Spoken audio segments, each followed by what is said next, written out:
aterosclerosis. Lo hemos visto la fisiopatología y justamente también no podemos dejar de mencionar otras causas que habíamos hablado sobre el vasoespasmo, ¿no?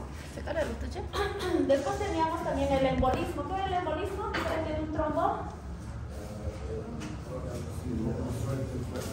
El trombo viaja, perdón, el embolismo viaja hasta los vasos sanguíneos de bajo calibre. Eso, hasta obstruirse en un vaso sanguíneo de bajo calibre, ¿no? En cambio, el trombo es el que está pegado en la pared y es cuestión tal vez del tiempo o algún otro mecanismo que lo desprende y lo convierta prácticamente en un émbolo, ¿sí? Y habíamos visto también otras etiologías de tipo congénita. Entonces, ¿cuáles son los factores de riesgo? ¿No?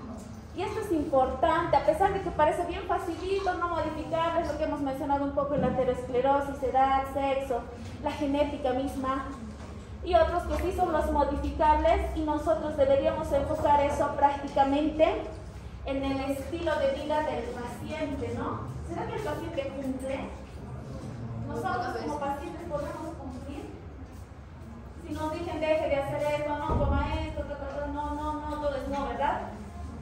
Entonces prácticamente es difícil, pero cuando está en riesgo la vida de un paciente, porque esos pacientes hasta que no lleguen al hospital, hasta que no estén internados, hasta que no hayan tenido tantos problemas, recién van a cambiar el estilo de vida. Antes, posiblemente no, ¿sí? Entonces, estos factores de riesgo que son modificables, la dislipidemia, diabetes, hipertensión, tabaquismo, que también habíamos mencionado, contribuyen a la aterogénesis, ¿no? Y aquí tenemos justamente, ahora sí este videito da.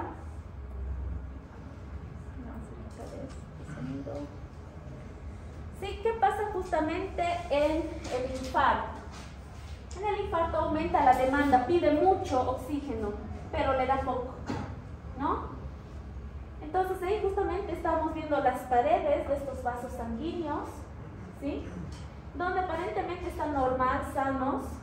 ¿Y qué es lo que va a acontecer? Pues estas van a empezar a tener un problema. ¿Recuerdan la palabra clave de la aterosclerosis? Lesión en el endotelio, ¿no? Y en este caso se relaciona porque es la principal causa del infarto, ¿no? Entonces, miren las grandes cantidades de colesterol. ¿Qué lipoproteína favorece esto? ¿Las? ¿LDL o HDL? LDL, acuérdense, L de letal y lo letal mata, ¿no? Entonces, miren cómo se ha depositado, se deposita, ¿no? A medida que esta persona no mejora la calidad de vida, se va formando esta placa de ateroma. Y habíamos dicho que cuando no hay sobreelevación se llama estría grasa, pero cuando ya existe esta sobreelevación, prácticamente estamos hablando de esta placa de ateroma. Entonces, ¿qué hace justamente este crecimiento? Disminuye el lumen. Miren, la sangre no pasa por la misma presión, tiene que incrementar la presión. Este incremento de presiones y el mismo justamente crecimiento de esta placa puede romper al endotelio. Si hay una lesión en el endotelio, todos venimos a ayudar y justamente favorecer la trombosis, ¿no? La formación de estos trombos. Entonces, miren, la formación de trombos, chicos, puede ser aguda, ¿sí? La formación de la placa, ¿es aguda o es crónica? Esta placa de colesterol crónica, está poco, pero el trombo puede ser cuestión de minutos a horas. Significa que si está formándose un trombo puede ser rápido, agudo, y eso es lo que generalmente mata al paciente, ¿no? Teníamos la coronaria, estaba con la plaquita, disminuye el lumen y formamos un trombo rápido y lo tapó. Ese es el cuadro agudo, ¿no? Entonces, muchas de las causas justamente del infarto agudo del miocardio es eso, la formación del trombo, y eso es lo que sí lo puede matar. Como tratamiento en este momento, ¿qué imaginarían ustedes el tratamiento? Anticoagulantes. Trombolíticos, porque esto ya está ahí, está todo tapado. Entonces tengo que hacer lisis, trombolisis, ¿sí? Muy bien, los fibrinolíticos. Si quiero disminuir este crecimiento, ¿qué voy a dar a este paciente? Antiagregantes plaquetarios, ¿no? Por eso que el tratamiento justamente se va a basar en esto. Vamos a ver cómo es este mecanismo. ¿no? Exactamente, clopidogrel, para disminuir y evitar el gran desenlace. El desenlace es: se tapa la coronaria, no hay oxígeno al mismo corazón, muy aparte de las manifestaciones sistémicas, el mismo corazón va a empezar a sufrir. Por eso les decía, cuando existe esta obstrucción, incrementa la demanda y disminuye el suministro, ¿no? Por lo tanto, aquí, ¿qué es lo que se está liberando? Se va a liberar lo que es el dióxido de carbono. El ácido láctico, ¿por qué aparecerá? ¿Por qué aparecerá la acidosis láctica? ¿En qué momento se activa la acidosis láctica? Nosotros somos seres aerobios, ¿verdad? Entonces, cuando no tengo oxígeno, ¿qué hace el cuerpo? ¿Se muere inmediato? No. Va a recurrir a la respiración anaerobia. Y en esa respiración anaerobia va a dejar justamente ácido láctico, ¿no? Y si es ácido, no seguimos respirando, ácido, entramos en una acidosis, ¿sí? Exactamente. Entonces, prácticamente desde un punto que estamos hablando del corazón y sus coronarias, podríamos llegar a una gran afección sistémica, ¿no? Y también la liberación de los iones hidrógeno. Les decía, ¿será que todos tenemos una placa de ateroma por ahí en algún vaso? ¿O estamos libres de estas placas? Puede ser que sí, puede ser que no. ¿Qué dicen nuestros estudios? Miren, desde la primera década, ¿sí? Vamos a entrar a los 20 años por esa edad. Desde esa edad, miren, ya se va formando estas estrías, ¿sí? Significa que si estamos en la tercera década, 30 años, se está formando. Y no es que sea justamente algo muy patológico, sí o sí tenemos todos aterosclerosis, ¿no? Pero con la vida y el pasar del tiempo y justamente todo nuestro ambiente, puede ser que esto se acelere, como puede ser que esto esté disminuyendo, ¿no?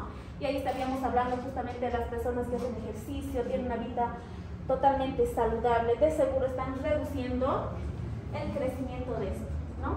Pero ya desde la primera década, segunda década, se ha descrito, se ha encontrado que sí hay formación de estas placas de ateroma, que son pequeñas y realmente no causan la patología que nosotros estamos viendo, pero ya está la formación, ¿no? Y a medida que incrementa la edad, también incrementa el crecimiento de esta placa. Esto dependerá de los factores ambientales, ¿sí? En la fisiopatología, ¿cómo podemos empezar con la fisiopatología? Estamos mencionando que hay una obstrucción, ¿sí? La obstrucción justamente va a causar una lesión a nivel de la íntima de forma crónica, puede ser también mínima, ¿no? ¿Recuerdan ustedes a las células espumosas? ¿Quiénes eran las células espumosas? Macrófagos. ¿Qué habían hecho los macrófagos? Fagocitaban estos ésteres de colesterol y después ¿qué pasaba con el macrófago? Se moría, apoptosis, y liberaba todo ese contenido de colesterol. Y estos se iban depositando y formábamos las estrías grasas, que no tenían una sobreelevación, estaban ahí, como en el dibujito anterior, ¿no? Entonces, ¿qué pasa cuando estas estrías grasas prácticamente se sobreelevan y forman las placas de ateroma? Si estas llegaran a obstruir un 90% del vaso, estaríamos hablando de una angina inestable. ¿Qué es la angina inestable? Estábamos hablando, ¿qué era la angina? El dolor torácico, ¿no? Entonces, si la placa está obstruyendo el 90% del vaso, ¿no? Estamos originando una angina inestable. ¿Y cómo es la manifestación de la angina inestable? La presencia de este dolor torácico en reposo. ¿Sí? Está aquí todo tranquilo y le está doliendo, ¿sí? 90% aproximado de que estas coronarias estén obstruidas, ¿sí? ¿Por qué duele? Porque el paciente va a llegar, no todos los pacientes, eso también vamos a hablar, ¿por qué va a llegar con ese dolor? ¿Por qué duele? Antes de la necrosis, la isquemia. Si ustedes estuvieran sentados aquí 5 horas sin moverse, sin acomodarse ni nada, les dolería los glúteos, ¿no? Porque se tornan isquémicos por el mismo peso que va a ser progresivo. Entonces, ¿qué hacen ustedes cuando no están tan cómodos? Se mueven, ¿verdad? Están incrementando los flujos, ¿sí? Porque ustedes pueden, imaginen a un paciente parapléjico, ¿no? Estaría entrando en isquemia, dolor, necrosis, las úlceras, depresión que existen, ¿sí? Entonces, justamente un 90% de oclusión nos dirá que es una angina inestable, un dolor torácico en reposo, ¿sí? Puede tener una duración, miren, de 10 a 20 minutos desde que llegue esta oclusión. En cambio, si esta obstrucción fuera la mitad del vaso, o un 70%, estaríamos hablando de una angina estable. ¿Qué pasa en la angina estable? ¿Cuándo hay este dolor torácico? Cuando el paciente hace esfuerzo, ¿sí? Está tranquilo, no pasa nada, se pone a correr un poco y le duele y se detiene. Pasó el dolor, vuelve a hacer su actividad, ¿no?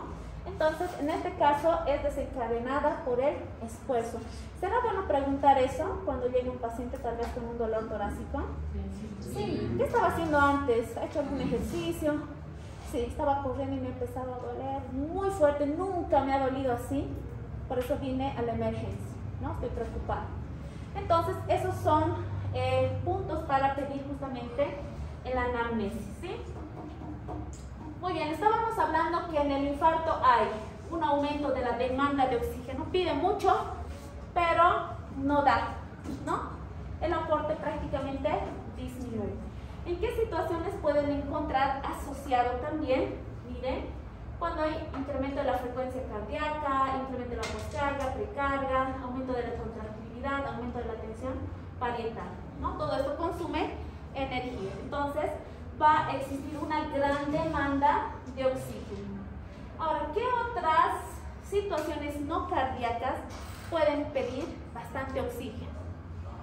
La fiebre. Cuando ustedes han estado alguna vez con fiebre, ¿sí? Tal vez se han cuantificado, están totalmente calientes. ¿Qué pasa con su cuerpo? ¿Están taquicárdicos o no? Sí. Están taquicárdicos, mucho dependerá si es un proceso patológico, ¿no? ¿Sí? Entonces la fiebre consume bastante oxígeno. La tirotoxicosis, ¿de qué estamos hablando? Tirotoxicosis, tiroides, hiper o hipotiroidismo. ¿Cuál? Hipertiroidismo. En el hipertiroidismo todo el cuerpo está acelerado, todo el proceso metabólico está acelerado, entonces prácticamente va a consumir grandes cantidades de oxígeno. Imaginen asociar eso a un paciente con un infarto, ¿no? Entonces le va a quitar grandes cantidades de oxígeno. La hipertensión, la ansiedad también, ¿sí? Y lo que es la fístula arteriovenosa. Y aquí como reducción de la oferta tenemos tanto causas cardíacas como no cardíacas, ¿no? Dentro de las cardíacas, las estenosis a nivel de las coronarias, problemas también a nivel endotelial, en la función microvascular, ¿sí? Las no cardíacas, la anemia. ¿Qué pasa con la anemia? ¿Por qué nos dicen que nos va a dar poco oxígeno? ¿Qué pasa en la anemia? ¿Qué está disminuido en la anemia? La hemoglobina, ¿no? Y la hemoglobina es la que transporta el oxígeno. Entonces, justamente me dice una persona anémica no tiene el mismo aporte de oxígeno, está disminuido, ¿no? Así como en otras patologías. Entonces, todo eso causa una alteración, disminuye la cantidad de oxígeno para el miocito, disminuye el ATP, el pH, aumenta la oxidación de la glucosa, existe un exceso de calcio, un exceso de sodio. Y todo esto al final, justamente vamos a tener eso, una disfunción tanto sistólica, diastólica. Miren quién está apareciendo otra vez, la activación simpática. ¿Será que en este infarto vamos a encontrar a un paciente con una taquicardia? ¿Qué opinan? Sí, una inestabilidad eléctrica, una disfunción arteriolar, un edema miocardio. Vamos a encontrar también un infarto con personas con bradicardia. ¿Por qué tendrá bradicardia? ¿Qué estructura está afectando a nivel de la conducción eléctrica del corazón? ¿Qué estructura? Vayan pensando. No. El nodo sinusal. ¿Qué pasa si al nodo sinusal yo lo inhibo? No va a haber justamente el latido cardíaco, dependiendo, ¿no? Si lo apagamos se muere todo. Pero si nosotros afectamos al nodo sinusal, seguro este paciente estará con bradicardia. Entonces, si hay una isquemia en esa región, vamos a pensar que es justamente una lesión del nodo sinusal por la presencia de bradicardia, ¿no? Exactamente. Hay que pensar tantas posibilidades, pero sí hay que aprender también lo más frecuente, ¿no? Entonces, en el infarto justamente vamos a tener una disfunción tanto sistólica como diastólica, ¿no? En la sistólica que hemos visto al final, que va a bajar el gasto cardíaco, hipotensión y ojo, ¿sí? A nivel diastólico también va a generar finalmente una hipoxemia. ¿Y qué es lo que estamos afectando? La parte sistémica, porque este corazoncito que se va a estar en isquemia, necrosando, el peor de los casos, no va a mandar un buen gasto cardíaco. Tanto para el sistema, para todo el cuerpo, como para él mismo, a través de las coronarias, ¿no? Entonces, justamente, vamos a tener esa repercusión, tanto sistémica como local, hablando de las mismas coronarias. Esto nos va a generar una mayor isquemia, más arritmias, más disfunción. Entonces, prácticamente, si esto empeora, de un infarto podríamos llegar a una insuficiencia cardíaca. ¿Recuerdan? Si no hacemos nada, no reconocemos esto, el paciente está, ¿qué será esto? No sé, está pasando el tiempo, no tenemos las medidas adecuadas, este paciente va a entrar en una necrosis cardíaca, ¿no? Y a la larga va a estar con una insuficiencia cardíaca. Y ustedes ya saben todas las características, ¿no? Y hemos dicho también, la insuficiencia cardíaca es la fase final de todas las patologías que puedan tener un origen cardíaco. ¿Qué más? En la fisiopatología, hablando un poquito de las placas, ¿sí? Quiero que observen estas dos placas. Tenemos una placa estable y una placa vulnerable. ¿Cuál será peligrosa? La peligrosa es la vulnerable, ¿sí? ¿Qué es lo que vamos a encontrar en una placa estable?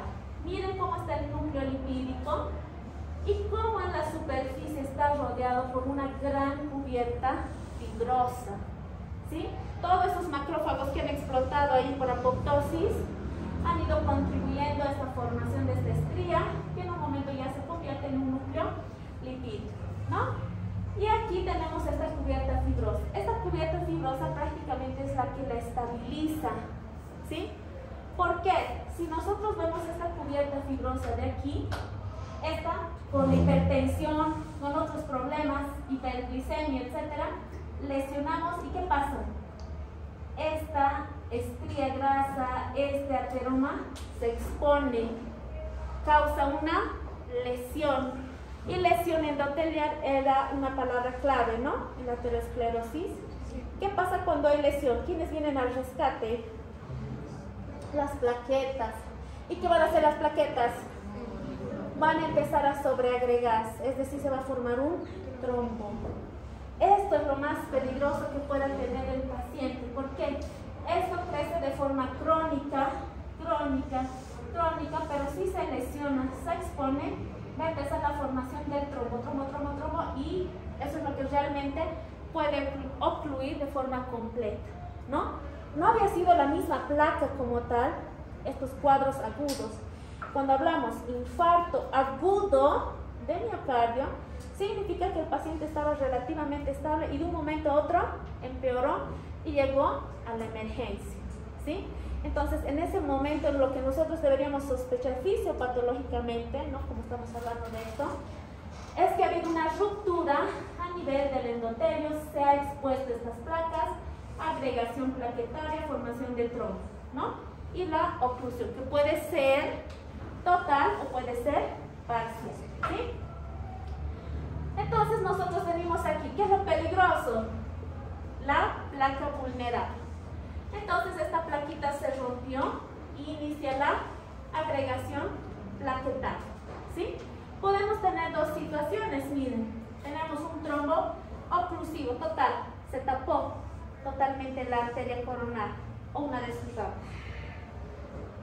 Entonces nosotros, aparte de la clínica, miren, ¿sí? Eso es lo que alguien alguna vez preguntaba. Pero doctor, hay tantas personas que tienen dolor torácico, ¿no?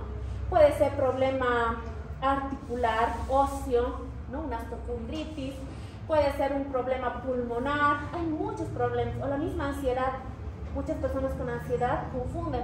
Doctora, me ha dado un infarto, viene, ¿no? Pero después están ahí en la consulta con su celular, están charlando. No, sí, doctor, me duele. Entonces, hay que saber identificar. La mayoría de los pacientes con infarto, uno, no va a estar con un celular, no va a estar charlando bien, va a estar con la mano ahí en el pecho, ¿no? A nivel del mediastino va a estar así agachado y les va a decir que no soporta ese dolor. No va a estar gritando el paciente, ¿sí? No va a decir, doctor, me duele, no, va a estar así como que, ¿cómo les puedo explicar? Como realmente muy afectado. Incluso puede estar asociado a un cuadro de disnea. Va a estar muy mal, no va a quitarse la mano del pecho, ¿no? Entonces este paciente, imposible que esté ahí jugando con su celular, porque alguna vez hay pacientes que vienen así y dicen, doctor, creo que tengo un infarto, pero mientras esperan, etcétera, están con su celular, están charlando, están hablando, entonces duden que sea un infarto, ¿no?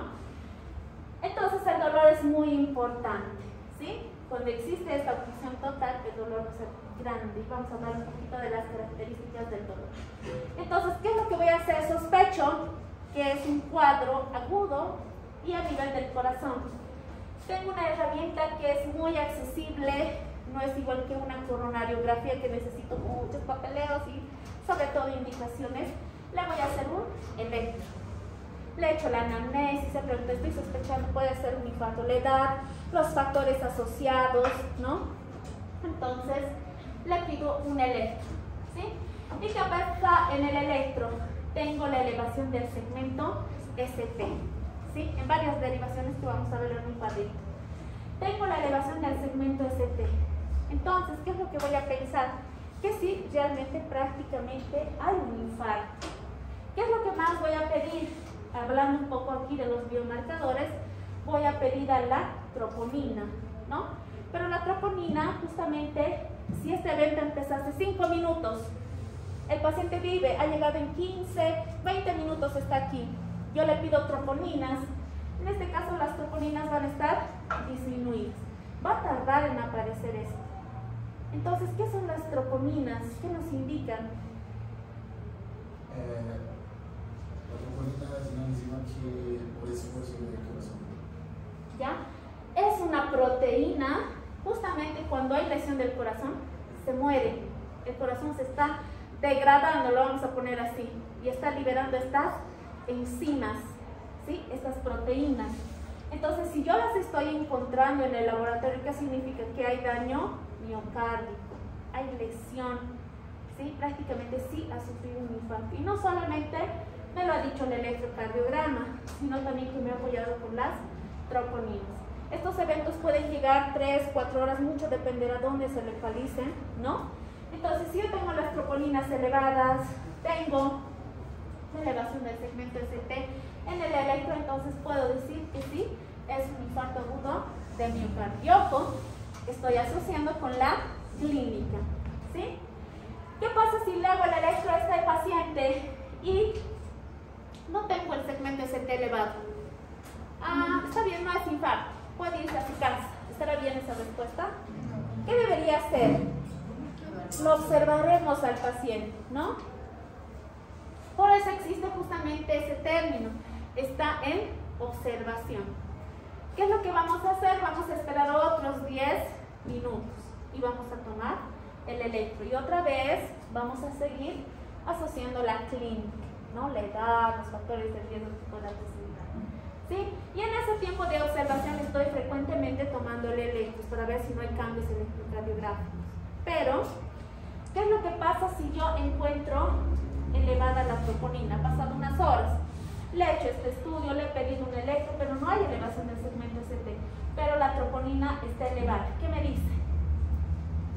Troponina presente, que hay lesión cardíaca, ¿sí? Pero el electro me dice, no está totalmente obstruida. Eso es lo que me dice esto. Cuando no está elevado el segmento ST, me dice, no está obstruida totalmente. La obstrucción es parcial. pero ya hay repercusión del miocardio. ¿Cómo sabemos eso? Porque nos hemos apoyado en la troponina, ¿sí? Entonces yo debo tener justamente estos dos elementos, el electro y la troponina, que es un biomarcador, ¿sí? Ahora, ¿qué pasa si a este mismo paciente que estábamos hablando le hacemos un electro? El segmento ST está normal, esperamos, seguimos haciendo la observación, más electros, no hay cambios electrocardiográficos, han pasado unas buenas horas, pedimos troponinas y las troponinas están normales, no hay elevación. Entonces prácticamente este paciente ha tenido una angina inestable. ¿Qué pasaba con la angina inestable? ¿Cómo nos imaginamos el vaso sanguíneo? Bien cerrado. Está muy cerrado, hemos dicho cuánto aproximadamente, cuánto de oclusión puede tener una angina inestable, que le duele en reposo, hasta los 90%, ¿no? ¿Sí? ¿Recuerdan? ¿Dónde estaba nuestra fotito?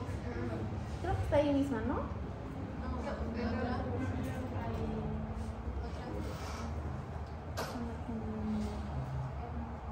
Aquí, ¿sí? Recuerdan cuando la oclusión es aproximadamente, puede ser 80, 70, pero es una gran obstrucción, ¿sí? Decimos que es una angina inestable. ¿Por qué? Clínicamente, ¿qué me dice? Hay dolor torácico en reposo. Clínicamente me dice esto. Fisiopatológicamente me tengo que imaginar al vaso sanguíneo aproximadamente obstruido, una gran obstrucción, ¿no? Aquí le hemos puesto un 90%. Cuando llegan a este tipo de oclusión, este porcentaje prácticamente desarrollan la angina inestable, ¿no? Entonces, volviendo un poquito adelante, ¿sí? Entonces, si yo le hago un electro, no hay ST, no debo dejar de preocuparme. Volveremos a hacer otro electro en 10, 15 minutos. ¿Sigue normal? Sí. Clínicamente también está bien la paciente, pero después hay un deterioro, volvemos a pedir un electro, nada, pero ya tenemos las troponinas, han pasado unas 3-4 horas y las troponinas están elevadas. Me está diciendo que tiene un infarto, hay lesión, ¿sí? Entonces fisiopatológicamente debemos pensar que la obstrucción es grande, ¿sí? La obstrucción es grande, porque las troponinas son un marcador que me dicen lesión del miocardio, ¿sí? Si pedimos un electro, está normal, más control, troponinas normales, observación normal. ¿Qué es lo que debo pensar a nivel fisiopatológico? Que hay una obstrucción grande, pero que no ha habido lesión, ¿sí? No ha habido lesión. Entonces, ¿ese dolor de dónde ha venido? Por la isquemia, exactamente. Solo que esta isquemia ahora es en reposo, ¿sí? No es la isquemia que les hago correr a todos y digamos que están con una angina estable, a todos les dolería, ¿no? Hasta que se detengan. En este caso, este cuadro me dice que es una angina inestable, no hay lesión. ¿Por qué? Porque la troponina está normal, pero hay una gran obstrucción de este vaso, ¿no? Y ahí de seguro yo lo voy a derivar en la parte de la consulta con cardiología para que justamente hagan estudios y vean cuánto es la obstrucción, dónde es la obstrucción, ¿no? Pero inicialmente los pacientes que les van a llegar van a tener que hacer este tipo de conductas. Entonces, ¿en qué nos vamos a apoyar? Clínica, electro y las troponinas, ¿no? Con eso vamos a poder más o menos ir descartando, ¿sí? Usted decía que en cuánto tiempo, digamos, cuando ya hay una lesión, en cuánto tiempo tarda en construirse el vaso frontal. Porque puede ser que los pacientes que lleguen con dolor con angina, pero estén en su teléfono, no estén tan doloridos como el taponamiento casi completo. Entonces, eso debe ser como una lesión, o sea, ya está lesionado el vaso, pero todavía no está obstruido completamente, por eso no le duele tanto. Exactamente, y además van a pedir en laboratorio otros marcadores, ¿no? Marcadores de la coagulación. Chicos, creo que ya es hora, creo que tienen examen. Entonces, chicos, vamos a quedar hasta aquí, hasta fisiopatología, ¿listo? Hasta aquí va a entrar justamente nuestro temario.